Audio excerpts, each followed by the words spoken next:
Setelah mesin siap menyalakan, langsung semprot. Inilah cara itu memudahkan proses penyemprotan hutan dan tidak harus.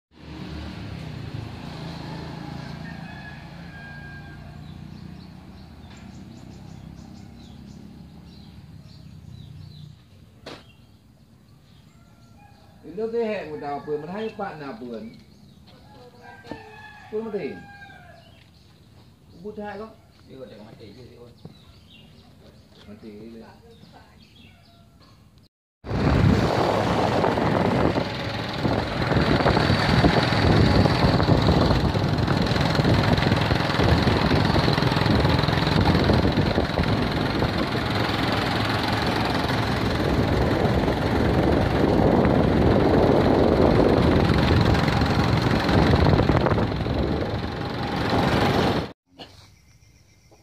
Nang kurang oi peng.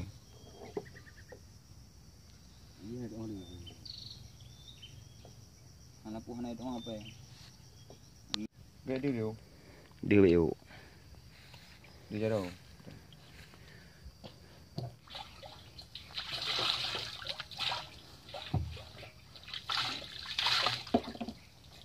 Kaji belum.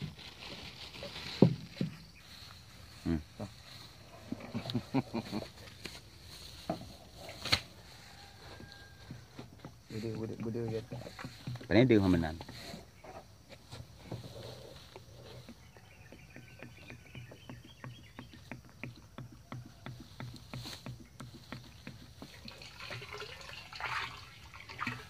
Nya sabah dorong sabahnya. Oh, lu jom. Ya. Balik je dia. Bolong pak.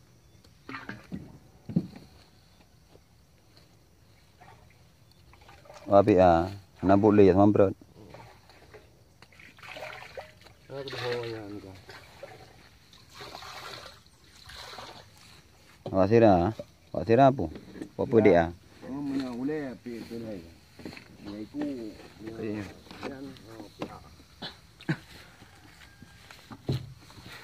Nak tu yo. Nampak dah.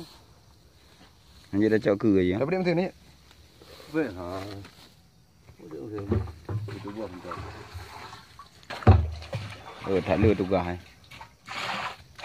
Dia di bawah tadi. Ya. Ya pengelam. Dia di bawah tadi. Ya. Ya pengelampu.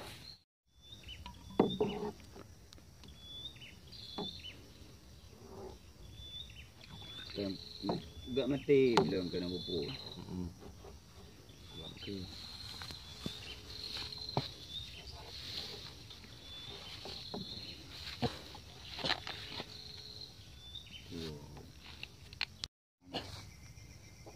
Nang kurang oi peng. Iya dong dia. Anak puhan itu apa?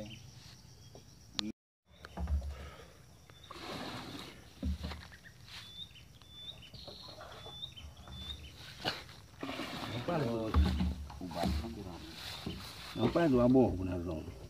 Ada cok ini.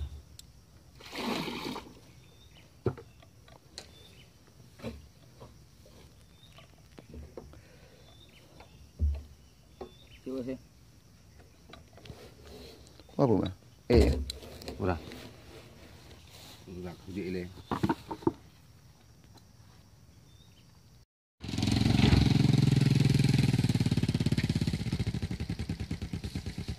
Karek kami mendung mana?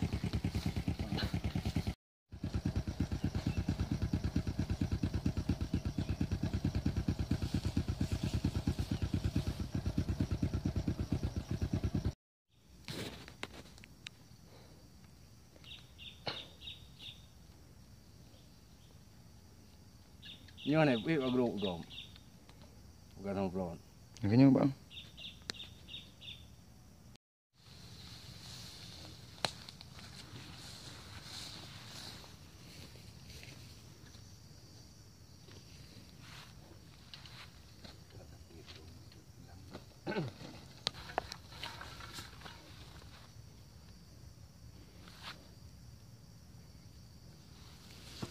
Siap kerja. Dah musim dikembalikan untuk hidup. Dah siap kerja.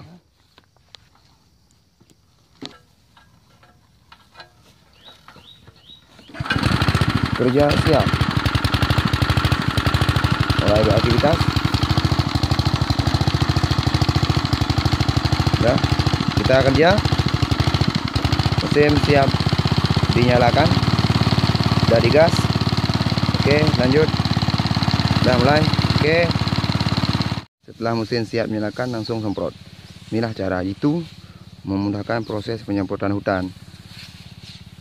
Dan tidak harus pakai tenaga lagi untuk mengendong tangki atau menggunakan mesin-mesin lain. Siap, hanya beli satu mesin dan beli silang, beli semprot, langsung disemprot seperti ini ya. Mudah sekali dan gampang sekali, pekerjaan sangat enteng. Pekerjaan enteng dan pekerjaan memuaskan. Insya Allah juga pasti puas dan dengan sangat rata, karena alat ini menggunakan tenaga angin. Ya guys, ya seperti ini. Oke, mudah-mudahan bisa dicoba dan bermanfaat. Amin ya rabbal alamin. Sekian, assalamualaikum warahmatullahi wabarakatuh. Selamat mencoba.